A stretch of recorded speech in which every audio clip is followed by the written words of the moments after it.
चालान सहित अन्य समस्याओं को लेकर भाजपा नेता दिनेश कौशिक से मिले ई रिक्शा चालक। समस्या सुनने के बाद दिनेश कौशिक ने आरटीओ विभाग के अधिकारियों से की बात। कहा, ई रिक्शा चालक भी वाहन से संबंधित सभी दस्तावेज रखे पूरे। बहादुरगढ़, वीरवार को सैकड़ों की संख्या में ई रिक्शा चालक भाजपा नेता एवं विधानसभा संयोजक दिनेश कौशिक से सेक्टर 2 स्थित उनके कार्यालय पर मिले और अपनी समस्याओं से उन्हें अवगत कराया। ई रिक्शा चालकों ने बताया कि आरटीओ विभाग द्वारा उनके चालान किए जा रहे, जिसके कारण उन्हें भारी परेशानियों का सामना करना पड़ रहा है।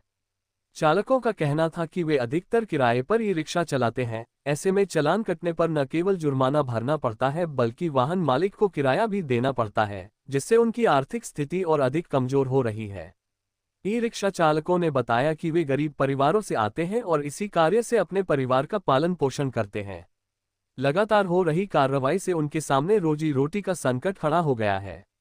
उन्होंने कहा कि यदि इसी तरह परेशान किया जाता रहा तो उनके लिए अपने घर खर्च चलाना मुश्किल हो जाएगा। चालकों की समस्याएं सुनने के बाद भाजपा नेता दिनेश कौशिक ने तुरंत आरटीओ इंस्पेक्टर कृष्ण से फोन पर बात की और ई रिक्शा चालकों को अनावश्यक रूप से परेशान न करने के निर्देश दिए। उन्होंने स्पष्ट कहा कि भाजपा सरकार की प्राथमिकता है कि गरीब और मेहनतकश व्यक्ति को किसी भी प्रकार की परेशानी न हो। प्रशासन का दायित्व है कि वह नियमों का पालन करवाए, लेकिन मानवीय दृष्टिकोण के साथ। आरटीओ विभाग की ओर से भी आश्वासन दिया गया कि भविष्य में ई रिक्शा चालकों को परेशान नहीं किया जाएगा। साथ ही यह भी कहा गया कि नियमों का पालन करने वाले चालकों के खिलाफ कोई कार्रवाई नहीं होगी। दिनेश कौशिक ने ई रिक्शा चालकों को भी सलाह दी कि वे अपने सभी आवश्यक दस्तावेज पूरे रखें और यातायात नियमों का पालन करें ताकि भविष्य में किसी प्रकार की समस्या न हो। उन्होंने कहा कि नियमों के तहत चलने से ही स्थायी समाधान संभव है। समस्या के समाधान के बाद ई रिक्शा चालकों ने राहत की सांस ली और भाजपा नेता दिनेश कौशिक का आभार जितने भी हैं वो आपके पास फरियाद लेके आए कि उन्हें नाजायज तंग किया जा रहा है, पैसे की डिमांड की जा रही है, क्या कहना चाहेंगे? देखिए भाई जी, दरअसल आज ये सारे ई रिक्शा वाले मेरे ख्याल में लगभग 500 ई रिक्शा वाले मेरे पास खड़े हैं। इनकी एक गंभीर समस्या थी, जो आरटीओ विभाग से कोई अधिकारी को भाई परेशानी थी, उनकी बात भी जायज़ है, इनकी बात भी जायज़ है। तो जो है मैंने अधिकारियों को जो है बताया है कि भाई ये गरीब आदमी है, इनको किसी तरीके से परेशानी नहीं होनी चाहिए। एक नाजायज चलान, जैसे एक भाई का 600 रुपया चलान कर रखा था, एक गरीब आदमी वो शाम तक 500 रुपये कमाता है, 600 रुपया चलान उसके लिए गलत है। तो कोई इनका पहली बात तो टैक्स होता नहीं था, ई रिक्शा का होता था भाई नहीं होता। और कोई ऐसी ऊपर से गवर्नमेंट की, हमारी सरकार की कोई हिदायत आई तो ये टैक्स भरेंगे, और कोई टैक्स का सिस्टम है नहीं तो टैक्स कहाँ से भरेंगे? ई रिक्शा का तो मेरे ख्याल में तो कोई टैक्स होता नहीं, और होगा तो उस मामले को ये सारे स्वीकार कर लिया, कोई टैक्स के ऊपर से शर्त आएगी तो टैक्स देंगे ये। तो आज मैंने अभी अफसर के पास, कृष्ण भाई के पास, आरटीओ के पास फ़ोन किया है। उन्होंने इस बात को स्वीकार किया कि जी नाजायज़ तंग नहीं करेंगे, पर इनकी भी कुछ दिक्कतें थी इनकी तरफ से। इन्होंने अपनी जो छोटी मोटी इनकी दिक्कत इनने स्वीकार कर ली, और जो अधिकारियों ने को गलती कर रखी थी उनने भी स्वीकार कर ली। तो इनका समझौता हो गया, और ये जो है भाई, ये सारे अपने कार्यकर्ता भाई हैं, सभी जो है परदेश से खाने कमाने के लिए आ रहे, लड़ाई झगड़े के लिए कोई नहीं आ रहा है यहाँ पे। सब बिल्कुल अपनी 2 रोटी का धंधा करने आए हैं, तो इनकी तरफ से भी कोई शिकायत नहीं आएगी। और जो अधिकारियों ने किसी तरह किसी को परेशान किया तो उसको भी बर्दाश्त नहीं किया जाएगा। भाई गरीब आदमी के आगे में खड़े हूँ मैं। पैसे की डिमांड कर रहे हैं? देखो, पैसे की डिमांड कर रहे हैं ना, पैसे की बात तो नहीं है, पैसे की कोई डिमांड नहीं है अधिकारी ने। पर कोई अधिकारी नाजायज तंग करेगा तो भाई उसको बख्शा नहीं जाएगा। खुद ये जो चलाने वाले वो कह रहे हैं कि हमारे से 200 रुपए लिए जा रहे हैं। जब 200 रुपये लिए, वो बता दिया ना, अधिकारी को बता दिया कि भाई कोई किसी तरीके से नाजायज तंग करेगा, पैसे लेगा, तो भाई बिल्कुल बर्दाश्त नहीं होगा। अधिकारी को मैंने बता दिया। भाई कुछ आदमियों ने शिकायत भी करी है कि 200-400 रुपये लेते छोड़ देते हैं, पर कोई दिक्कत नहीं है।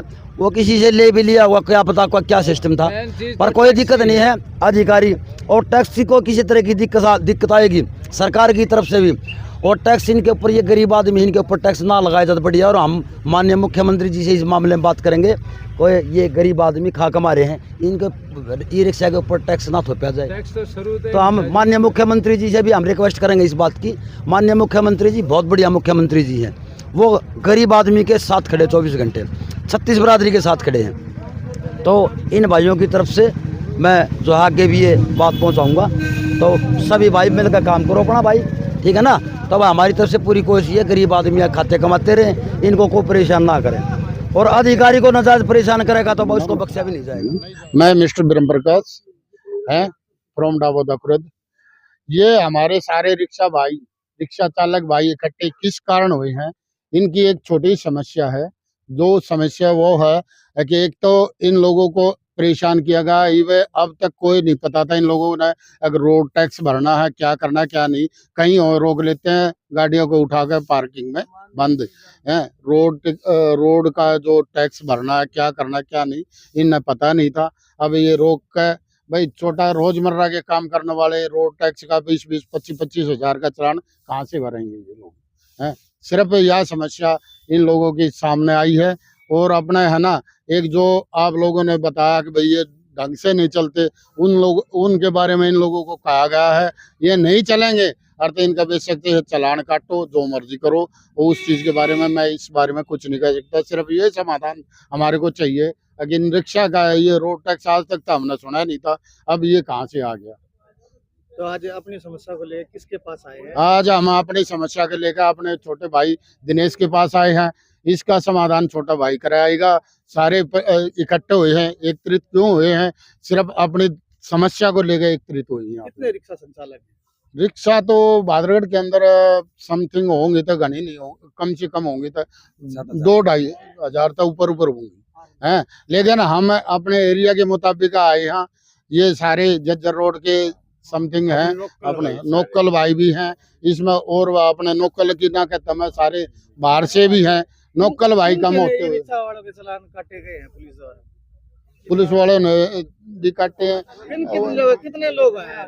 संख्या बताएं। हैं कुछ लोग ऐसे हैं जो 4 है, 10 है, 100 है, ना 10-15 है। चलान कटे हैं तो तभी तो समस्या आई है। फिर रोड पे खड़े नहीं होने देते, भगा रहे हैं। चलान का कारण क्या पता है? रोड टैक्स पता नहीं कहाँ का था। एक रिक्शा 2 साल तक लेकर चल रहा हूँ ना, रोड जज्जर मोड़ से ले गई थी पकड़ के, जज्जर मोड़ से ले गए पकड़ के, चल नए बस स्टैंड पे चल। मैं चला गया, मैंने सोचा सवारी है, पुलिस की गाड़ी में से उतर के आए। मैं चला गया, कह रहा, मैंने बोला मेरा नाम अरविंद है। चलान कटा आपका? हाँ। और किसे चलान कटा? एक वो घर पे है, दूसरा भाई और रसबादी है। मैं जिला शिवपुरी से हूँ और यहाँ पे रिक्शा कहाँ से कहाँ रूट से यहाँ झज्जर रोड पे रिक्शा चलाते हैं हम। कौन सा रूट तक चलाते हैं? यहाँ से ITI झज्जर मोड़ बस अड्डा यहाँ तक चलाते हो। और यहाँ चलाने के बावजूद ये पुलिस प्रशासन के वजह से हम परेशान हो रहे हैं। ये कहीं भी पकड़ लेते हमारा रिक्शा, किस तरह की परेशानी है? ये कहीं भी रिक्शा पकड़ लेते, हम कोई जानकारी भी नहीं दी कि आपको रोड टैक्स भरना है इसका, और इसका हम कोई पता नहीं था, तो पकड़ लेते हैं और रोड टैक्स मांग रहे हैं। नियम के अनुसार जो लगता है वो नहीं ले रहे हैं। कहीं 10,000, कहीं 20,000। चलान कटा? कल मेरे भतीजे का हरिशंकर का 10,000 का चालान, आपका भी कटा है? 10,000 का टैक्स लगा है, उसका चालान भी काटा है। कल कोर्ट में गया था, जो कोर्ट से, अब मैं रिक्शा चलाता हूँ, मेरा भी है, लेकिन मेरा नहीं कटा भी चालान। लेकिन इससे समस्या हल कर समाधान होना चाहिए। हम सभी रिक्शे वाले इतने बहुत परेशान चल रहे हैं, इतना डर के चक्कर में हम रिक्शा भी नहीं चलाया। आज 4 दिन से मेरा रिक्शा में खड़ा हूँ, मैं 4 दिन से रिक्शा चलाने नहीं गया, डर के मारे के, क्योंकि पैसा इतना है नहीं। क्या समाधान चाहते हैं? समाधान यही चाहते हैं कि हम अपना आराम से रिक्शा चलाएं, 2 पैसे कमाएं। ये रोड टैक्स पुलिस वाले मांग रहे हैं, जो हमको ये पता नहीं कितना लगता है, कोई इसका हमको जानकारी नहीं थी। लेकिन हम यही समाधान चाहते हैं, हम आराम से अपनी रिक्शा चलाएं और सभी, और हमको कोई जानकारी नहीं दी है रोड टैक्स होता क्या है। कि पुलिस वाले परेशान करते हैं और ये कहते हैं भाई इधर रिक्शा नहीं, ऑटो वालों को परेशान नहीं करें, सिर्फ रिक्शा वाले को परेशान करें। और हम तो जो भी बहन बेटी होती है उनके चाहे टाइम कितना भी हो और उनके घर तक छोड़ के आए हैं। वो अगर 10 रुपये देती है, 20 रुपये देती है, तो उनके घर तक ही छोड़ के आए हैं। मोड़ पे काट मंडी के सामने गेट पे कोयला बेचता है। क्या मांग करते हैं? पैसे लिए थे आप? पैसे हम एक बार 200 रुपये लिया था, आज से 5-6 महीना हो गया। एक और पार्टनर है, उससे लिया था 500 रुपये लिया था, वही मोटा था। नहीं, वो पुलिस वाला है, वो रेलवे ऊपर आता है, डंडा मार, मेरा डंडा ही मार दिया था, यहाँ पर डंडा मार दिया था। 500 रुपये मैं 500 मेरे को लगा था, डंडा मारे पूरा सूझ गया था मेरे को। मैं स्वास्थ्य में अति करवाया, पट्टी करवाया था, मैं मारा था वो राम सिंह।